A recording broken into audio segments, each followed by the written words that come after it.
किसी विषय को लेकर के अभिमान जीवन में आएगा नहीं, आ सकता नहीं, आने वाला नहीं। महाराज जी, मुझे ये लगता है, देखिए आप सबके आशीर्वाद से मुझे जो, क्योंकि यदि हम सोचेंगे ना कि सज्जनों कि नहीं मैं हूं, और मैं होते ही तो मैं माने अहंकार, तभी तो संतों ने कहा कि जब मैं था तब हरि नहीं, नहीं अब हरि है मैं नहीं, सब अंधियारा मिट गया दीपक देखा।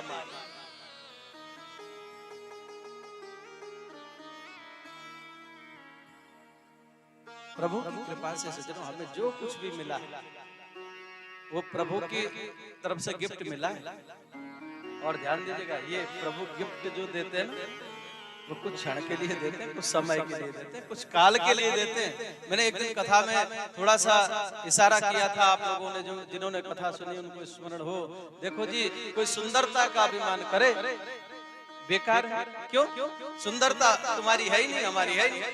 सुंदरता तुम्हारी होती तो तुम्हारे पास रहती। एक बार क्या हुआ सज्जन, एक मैया जो है ना 60 साल की मैया, 65 साल की मैया शीशा लेवे गई। ब्रजभाषा में नेका शब्द आ जाए तो कोई दिक्कत तो नहीं है। शीशा लेवे के ताई गई, बोले भैया रे एक शीशा दे दियो, दुकानदार ने निकाल के दिया, मैया ने देखा, बोले भैया दूसरा दे, दूसरा दिया, बोले दूसरा तीसरा करते करते जितने भी दुकान में शीशा थे बोले सब दिखा दिए, कोई पसंद ना आयो। दुकानदार ने कही, बोले भैया तू वैसे ही तो सुबह सुबह आई है बोनी के टाइम, तू लेके ना जाएगी तो बोनी खराब हो जाएगी। भाई ले ले, आखिर क्या परेशानी, क्यों नहीं ले रही है? बोले भैया रे पहले पहले तो शीशा बहुत मलूक आते थे, बहुत अच्छे आते थे। बोले कैसे? बोले जब मैं शीशा में देखती थी तो बड़ी अच्छी लगती थी, अब तो किसी शीशा में अच्छी दिखता ही नहीं है। बोले मैया शीशा में तो तब अच्छा दिखता था जब तू अच्छी थी, जब तू सुंदर थी तब दिखती थी, अब तो तू बूढ़ी है गई है, तेरी सुंदरता तेरे पास है नहीं, भगवान के पास चली गई, अब कहां से शीशा तो वैसा ही दिखाएगा जैसा शीशा सुंदर थोड़े नहीं दिखा। तो जहां से सुंदरता आई थी वहीं पे चली जा रही है, जाती है कि नहीं बताओ? मैंने कहा था कि भाई हमारी अगर सुंदरता होती तो फिर हम जब तक जिंदे हैं तब तक सुंदर क्यों बने नहीं रहते, गालों में झुर्रियां क्यों पड़ती? भाई जिस चेहरे को देख करके लोग बाग आहें भरा करते थे, आज चेहरा वही है, हम भी वही हैं, सब कुछ वही है, फिर भी व्यक्ति कन्नी काट रहा है। क्यों? सोचने वाली बात है। तो जो कुछ भी है सज्जनों हमारा कुछ नहीं, वो तो प्रभु की कृपा से कुछ समय तक के लिए हमारे पास है, कुछ समय बाद चला जाएगा। जब उनकी वस्तु उनके पास चली जाएगी तो हम तो ठन ठन लाल मदन। क्यों जी? इसलिए किसी भी चीज का XYZ अभिमान रहित जीवन हम जिए तो हमारा कल्याण होगा।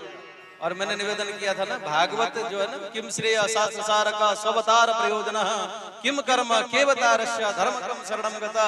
तो यही भागवत के जो 6 जिज्ञासा है शौनकादिक ऋषियों के, वही संपूर्ण भागवत है और वही संक्षिप्त में उत्तर है, और पूरी इसको समझाने के लिए कथा है। कहा था कि नहीं आप लोगों को याद?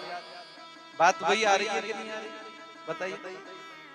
उन्हीं प्रश्नों का व्याख्या है कि नहीं?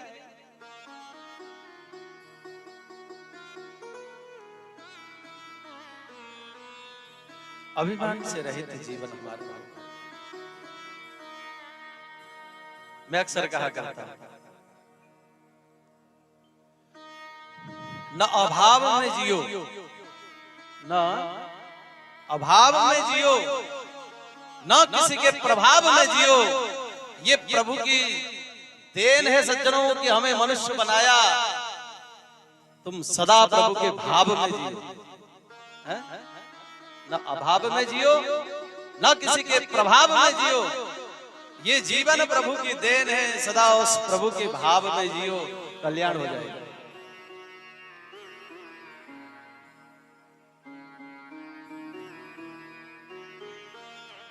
यहाँ पर सज्जनों अब बहुत दिन हो गए कथा सुनाते सुनाते, परीक्षक आए उठे, हे गुरुदेव मुझे ऐसा लगता है कि भगवान देवताओं के ऊपर तो कृपा करते हैं और दैत्यों के ऊपर उनकी खूब आपने सुनाई कथा, उनकी विचारों की ठुकाई पिटाई चलती रहती है। भगवान समदर्शी हैं, फिर ये भेदभाव क्यों? भगवान कैसे बोले समदर्शी? समदर्शी मतलब किसको कहते हैं? ध्यान दीजिएगा, हम प्रसाद बांटने बैठे हैं और हमारे परिचित बंदा आए तो भी उसको बढ़िया प्रसाद दिया, अपरिचित आए भी तो बढ़िया प्रसाद दिया। समदर्शी ये, किसी को भेदभाव नहीं, भैया अनजान है तो सड़ा सा पकड़ा दिया और जानकर आया तो बढ़िया पकड़ा दिया, ये समदर्शिता नहीं है। आई बात समझ? समदर्शी क्या है? तो समदर्शी कोई भी हो सब बराबर है। जब बराबर है तो फिर ऐसा क्यों दृष्टिगोचर होता है, क्यों दिखाई पड़ता है कि देवताओं के तो पक्ष में भगवान होते हैं और दैत्यों के पक्ष में नहीं होते? और समदर्शी जब है तो फिर दिखना चाहिए ना। राजोवाच समप्रिय सुहृद ब्रह्मा भूतानां भगवान् स्वयं इंद्यशार्थे कथम दैत्या नवति दिशमो यथा। समप्रिय सुहृद ब्रह्मान् भूतानां भगवान् स्वयं। जब भगवान समदर्शी है तो ऐसा विरोधाभास क्यों दृष्टिगोचर होता है? दैत्यों को मारते हैं, देवताओं की सहायता करते हैं। ये जब ऐसा होता है ना, जब श्रेष्ठ जन होते हैं तो कुछ मन की उथल पुथल जो है वो रखा जाता है, वो सहजता के साथ में समाधान दे देते हैं। फिर आज वही जो उथल पुथल थी आज गुरुदेव के चरणों में निवेदन किया है। तब सुखदेव स्वामी यहाँ पर कहते हैं, श्री शुकोवाच साधु पृष्ठम महाराज हरे चरितमद्भुतम् यद भागवत माहात्म्यम भगवत भक्ति वर्धनम। सुखदेव स्वामी कहते हैं साधु पृष्ठम। हे राजन, आपने बहुत सुंदर पूछा, बहुत सुंदर जिज्ञासा रखी। महाराज, हे महाराज, हे राजन, आपने बहुत सुंदर पूछा। हरिश्चरितमद्भुतम, आपके प्रश्न से तो हमारे मन में एक भगवान की दिव्य चरित्र स्मरण हुआ आया। यत् भागवत माहात्म्यम, भगवान के भक्त की महिमा स्मरण हुआ, जो विविध प्रकार से भक्तों के भक्ति को पुष्ट करने वाली ऐसी लीला स्मरण हुआ। मैं उसको सुनाता हूँ। और वैसे देखो परीक्षित, तुम कुछ भी कहो, भगवान तो समदर्शी है, इसमें कोई दो राय नहीं। भगवान समदर्शी किस प्रकार? बोले जिस भाव से भगवान गीता में भी तो कहते हैं, ये यथामं प्रपद्यन्ते तां तथैव भजाम्यहम्। जो मुझे जिस भाव से भजता है मैं भी उसी भाव से उसको भजता हूँ या उसी भाव में प्राप्त होता हूँ। अब दैत्य जो है दुश्मनी से भजे तो उसी रूप में तो मिलना पड़ेगा। भाई दुश्मनी में भजे और मित्रता में मिले, ये तो संभव नहीं है। जो जिसका जैसा पात्र होगा उसी हिसाब से तो उस पर पदार्थ डाला जाएगा। गोप्य कामान् भयात् देशाचैदादयो नृपः संबन्धात् प्रश्रयात् स्नेहा यूयं भक्त्या वयं विभो। गोप्य कामा, देखिए गोपियों ने भगवान को भजा, पर कैसे भजा? बोले काम के बसीभूत होकर के गोपियों को भजा, तो भगवान उसी भाव में गोपियों को प्राप्त हुए। जिस भाव से भक्त भजता है उसी भाव से भगवत प्राप्ति होती है।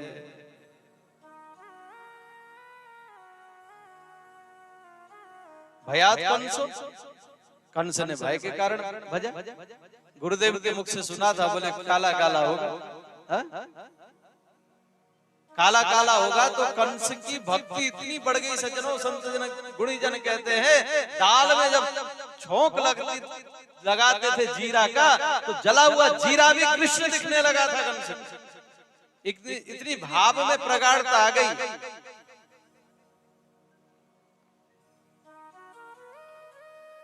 द्वेष के कारण छेद न शिशुपाल ने बजा। तो जिस भाव से जो भक्त बसता है ना, भगवान की प्राप्ति उसी भाव में उसको होती है। हाँ। और उस दिन मैंने निवेदन किया था, हमारे सनातन धर्म में हजारों देवता नहीं है, करोड़ों देवता नहीं है सज्जनों, भगवान एक है। एक को हम बहुत श्यामा, वो तो बस भक्त के अनेक भावों को लेकर के अनेकों रूप रूपाया विष्णुवे प्रविष्णवे, अनेक रूप रूपाया विष्णुवे प्रविष्णवे। भगवान तो एक है सज्जनों, पर भगवान कितने दयालु हैं। हमारे टेस्ट के अनुसार भगवान ने अनेकों रूप बनाए। नदियां अनेक हैं, लक्ष्य एक है। नदियां कितनी है, सबका लक्ष्य क्या है, सागर में जाकर के मिल जाती है। अनेक रूप है सज्जनों भगवान के। क्यों? ये हमारे टेस्ट के अनुसार भगवान ने बनाया है। ये भगवान की कृपा है। किसी अन्य पंथों में एक है, अरे हमारे में जितने चाह उतने हैं, पर अनेकों होते हुए भी एक है। इस भावना को दृढ़ता के साथ में रखना है। और कई भक्तों का मैंने देखा है विचलित होते हैं, बोले कहीं ऐसा तो नहीं कि गणेश जी की माला नहीं फेरेंगे तो गणेश जी नाराज हो, कन्हैया की आरती करेंगे। एक बार क्या हुआ, एक मैया जो है, क्योंकि भागवत में महाराज जी थोड़ा दृष्टांत की थोड़ी थोड़ी छूट है, सिद्धांत को समझाने के लिए दृष्टांत की थोड़ी सी छूट। मैया पूजा करती थी अपने नित्य नियम जैसा भी बताया था, कहीं दुर्गा चालीसा, कहीं हनुमान चालीसा, और कहीं गीता जी, कोई धीरे धीरे अनेकों फोटो ला करके रख रखा है।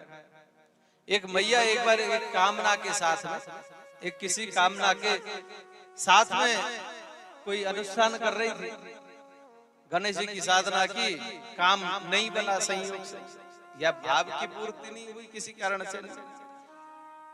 अब वहां पर कोई दूसरे आए, उन्होंने कहा बोले ऐसा है, फल की सिद्धि तो तुम्हें बढ़िया, जो मनवांछित इच्छा है वो तो भगवान शंकर करेंगे तुम्हारे, तुम शंकर जी का अनुष्ठान करो। और शंकर जी का करने प्रारंभ किया तो और सज्जनों, और जो है ना आरती करती थी और धूप लगा देती थी, और गणेश जी की का भी वहां पर विग्रह और शंकर जी का भी विग्रह, और जैसे धूप जला करके रख दिया उसने, तो हवा उधर की चली तो धूप जो है गणेश जी की तरफ जाने लगी। और मैया बड़ी खींची हुई, बोली देखो तुमने हमारा काम तो सिद्ध नहीं किया, अब तुम खुशबू तुम लोगे, बोले नहीं दूंगी तुम्हें, और रुई लेकर के गणेश जी के इधर लगाने लगी। ये खुशबू आपको नहीं लेने दूंगी। गणेश जी ने कहा, बोले मैया ये खुशबू तो वैसे ही बह रही है, मोह लेने दे, प्रकट हो गए। बोले जब तक तुम्हारी सेवा करी तब तक जो है तुम प्रकट ना भय, अब मैंने तुमको धुतकार दिया तो तुम सामने प्रकट हो। बोले मैया तेरी भाव जो है ना, भावना प्रगाढ़ तब नहीं हुई थी, अब हुई है, इसलिए मुझे प्रकट होना पड़ा। जब तक तेने हमारी सेवा करी तब तक तेरी भावना पुष्ट नहीं हुई थी, इसलिए तेरा काम भी नहीं बना और मुझे आना भी नहीं पड़ा। अब तेरी निष्ठा इतनी बढ़ गई है कि तू मेरे नाक में रुई ठूस रही है, साक्षात मान रही है ना। एक चीज निवेदन करना चाहूंगा, हम देखिए कहीं भी जाएं, दर्शन के लिए जाएं, अच्छा एक चीज पूछूं, कहीं भी हम मंदिर में जाते हैं तो हम किस भाव से जाते हैं? अगर मानो हम उस मंदिर में स्थान में जाकर के ये सोचते हैं कि विग्रह ठाकुर जी का बहुत अच्छा है, तो हमें कोई लाभ नहीं होगा, क्योंकि पत्थर किसी का काम नहीं बना सकता। ध्यान दीजिएगा, चाहे सोने की मूर्ति हो, चाहे काठ की मूर्ति हो, चाहे मिट्टी की मूर्ति हो, सज्जनों आप ये मूर्तियां कभी काम नहीं बना सकती। काम कौन बना सकती? बोले भगवान। जब तक हमारी भावना में ये नहीं होगा कि साक्षात भगवान के दर्शन करके हम जा रहे हैं, तब तक हमारा कार्य सिद्ध नहीं हो सकता। इसलिए कहीं भी जाएं, बांके बिहारी साक्षात हैं सजनों। ज्वाला मां साक्षात हैं, तारा देवी साक्षात मैया है, दर्शन दे रही है, वैष्णव माता साक्षात है। इस भावना के साथ हम प्रभु के दर्शन करें। और जैसा देखो भाव में ही तो भगवान है। बोलो भाव के अभाव में क्या है? हाजी भगवान ने भी कहा ना, न देवो विद्यते काष्ठा न पाषाणे न मृण्मये भावो ही विद्यते देवस्तस्माद् भावो ही कारणम्। भाव के अभाव में शून्य है सज्जनों, कुछ नहीं है, भाव में ही सब कुछ है। इसलिए हम भगवान का पूजन करें, बड़े भाव से करें। आपकी भावना श्रेष्ठ होगी तो फल बहुत जल्दी मिलेगा और 100% सांगता सिद्ध्यर्थम भगवत चरणारविंद अचल भक्ति प्राप्त्यर्थम श्री कृष्ण प्रीति द्वारा मम बोलो समस्त द्वेषा च्वेदा दयो निपः संबंधात् वृष्ण्यात् स्नेहात् यूयं भक्ता वयं विभो।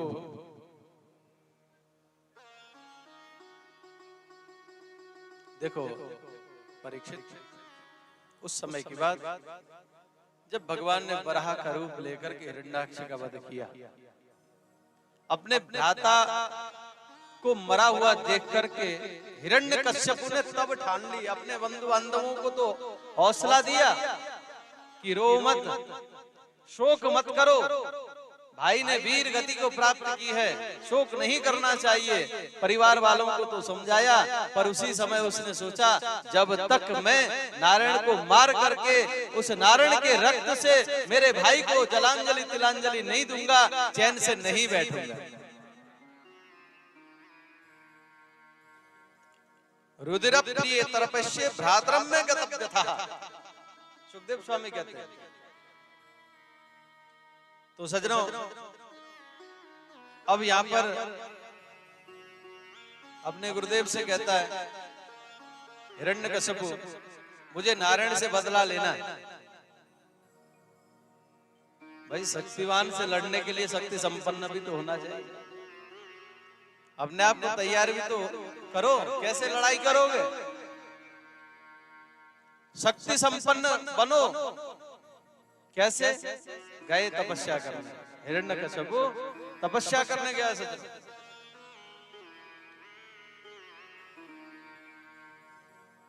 और जिस समय हिरण्यकश्यपु तपस्या करने के लिए गए, उधर देव गुरु बृहस्पति जी महाराज भी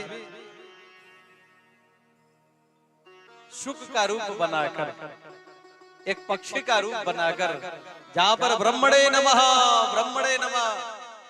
ब्रह्मा जी का भजन कर रहा, वहीं जाकर के ओम नमो नारायणाय, ओम नमो नारायणाय। अब तो विक्षेप, क्योंकि दुश्मन मानता है ना, दुश्मनी करता है। अरे मेरे ये आज का मुहूर्त अच्छा नहीं, मुहूर्त अच्छा नहीं। कोशिश की, उस पक्षी को भगाने का प्रयत्न किया, परंतु पक्षी कोई साधारण हो तब ना भगे। देव गुरु बृहस्पति ही जब पक्षी बनकर के आए, जाने वाले वापिस आ गया सज्जनों घर में। कयादु ने कहा, हिरण्यकश्यपु की पत्नी कयादु ने, भगवान आप तो गए थे तपस्या करने, क्या तपस्या पूर्ण हो गई? संपूर्ण बात बतलाई सज्जनों। देवी ऐसा हुआ। अब तो जैसे अपने पति के मुखारविंद से भगवान का नाम, नारायण का नाम सुना, कयादु भगवान के परम भक्ता हैं, और जैसे अपने पति के मुख से भगवान का नाम सुना सज्जनों, एन केन प्रकारेण कयादु मैया ने हिरण्यकश्यपु के मुखारविंद से, अपने पति के मुखारविंद से कई बार, एक बार नहीं, ध्यान दीजिएगा, सबकी दृष्टि उधर है। जो कोई भी आ रहे हैं वो इधर ही आ जाएंगे, ठीक है? आप इधर कान और आंख मुझे दीजिए, आप लोग कान और आंख मुझे चाहिए, आप लोग का उधर नहीं। हाँ, 3 घंटे के लिए, 3 घंटे बाद किसी को भी दे दो, ठीक है? क्योंकि मैंने निवेदन किया था सज्जनों, देखो मैं ऊपर बैठा हूं, आप लोगों ने ऊपर बैठाया है, आप चाहो तो मुझे प्रवक्ता बना लो, आप चाहो तो मुझे वक्ता बना लो, श्रोता ही है महाराज जी। ये मेरा अनुभव, श्रोता जितनी अच्छी तरह से सुनेंगे उतनी अच्छी तरह से ऊपर बैठा हुआ बंदा प्रवक्ता प्रमाणित बातों को वाचन करेगा, और श्रोता नहीं सुनेंगे तो वक्ता है, बक बक करने वाला है कि नहीं। हाँ, इसलिए नहीं सुनोगे आप तो बक बक करूंगा, है ना। इसलिए थोड़ा, हालांकि बहुत अच्छे हो आप लोग। देखो मैं चाहता हूँ 100%, 1% जो कमी थी मैं टोक देता हूँ, बुरा मत मानियो, बुरो मत मानियो मेरी बात को, मैं तो ऐसे ही हूँ। इसलिए टोकता हूँ सज्जनों, आप लोग सब मेरे अपने हो, अपनों में नेक सी भी कमी नहीं होनी चाहिए। अरे पराये हो क्या मतलब है, कुछ भी करें, हा? आप अपने हो, इसलिए कहता हूँ अपनों से ही तो कहा जाता है। हिरण्यकश्यपु के मुख से आज कयादु भैया ने एन केन प्रकार किसी भी बहाने से बोले स्वामी ऐसे कैसे संभव है, हा? अब यहां से एक सिद्धांत सीखिएगा। ऐसा दुष्ट पति जो नारायण को शत्रु मानता है, उस पति के मुख से भी मां कयादु ने भगवान नाम का उच्चारण 108 बार करवाया। हा? तो माताओं में कितनी शक्ति सामर्थ्यता है, हा? अपने आप को पहचानिए माताओं, आप लोग साक्षात देवी हो। हाँ,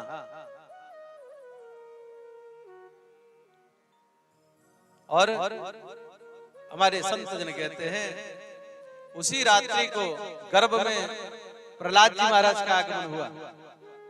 वही भगवान के नाम उच्चारण का प्रताप सज्जनों भगवत भक्त मां के गर्भ में आज आया।